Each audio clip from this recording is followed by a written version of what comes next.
Hey guys, I am here in Midvale, Utah. I'm at Heritage Arms, and they are letting me look at a really cool pistol that they have here. At first glance, you might just think that this is just a regular 1911 or a regular Colt 45, but this is actually a 1911 copy.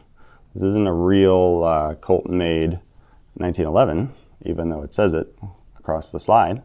So we're going to look at this up close and compare this to an actual 1911, and I'm going to show you exactly why this gun is so cool.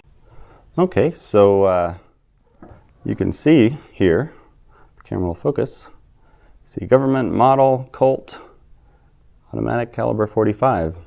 Looks pretty legit at first glance, but if you look up close here, you can see how the letters are kind of bunched together on government, and looks like the N is kind of struck a little too hard.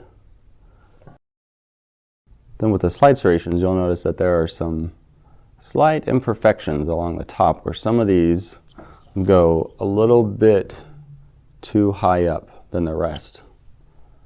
And then you can see the writing on this other side here. Now I'll show you an actual 1911. This is my Remington Rand, and if you look at the United States property mark and the font and how it's stamped out, and then on this one, you can tell how this one, the letters are just slightly off. Some are stamped harder than the others, and then this one is nice and uniform. So the reason is because this gun is actually a handmade 1911 replica. We think that this one was made in the Philippines, probably sometime after World War II. And it's actually a pretty well-made 1911 as far as handmade ones go. Here's another thing here on the back. You can notice that it's serrated. It's not supposed to be. And look at the back of a real one here. You can definitely tell all the little imperfections that just come about because this one's handmade. The grips, they look just like the standard plastic grips, but they're actually, it's made out of wood. And you can sort of tell where it's chipped a little bit and where it's a little lighter. That was just easier for them to make. The front of the grip also has serrations, where the original does not. The rear sight is also slightly different. You can tell just the way that this was carved, that it's just off from what it should be. And the same thing with the front sight.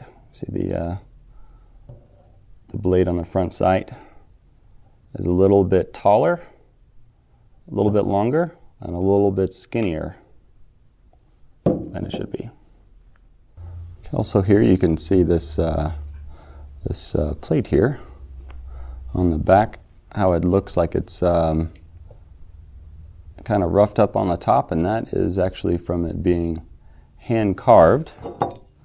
And we'll compare this to the real one here.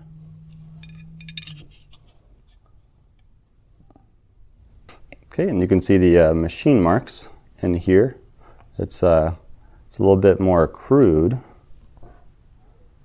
than on the Remington Rand here. And here inside the dust cover on the copy, you can see that it's pretty rough. You can see a lot of the machine marks from various tools, and then here on the regular one, you can see how it's kind of it's a lot cleaner looking. And that just sort of carries over to the slide rails and just the overall appearance. So if you probably didn't know any better and you just saw this sitting on the table at a gun show or something, you'd probably think that this was a legit Colt 1911 instead of what it actually is probably a Filipino-made 1911 copy. It's still a pretty cool piece because it's it has a lot of handmade parts. and has a pretty interesting history behind it. You know, being a gun that was probably made post World War II, and so this is it's a pretty cool gun to have in your collection if you're a 1911 collector, even though it's probably maybe technically not a real 1911, but it's a pretty cool piece to add to anyone's collection. So appreciate you watching, guys.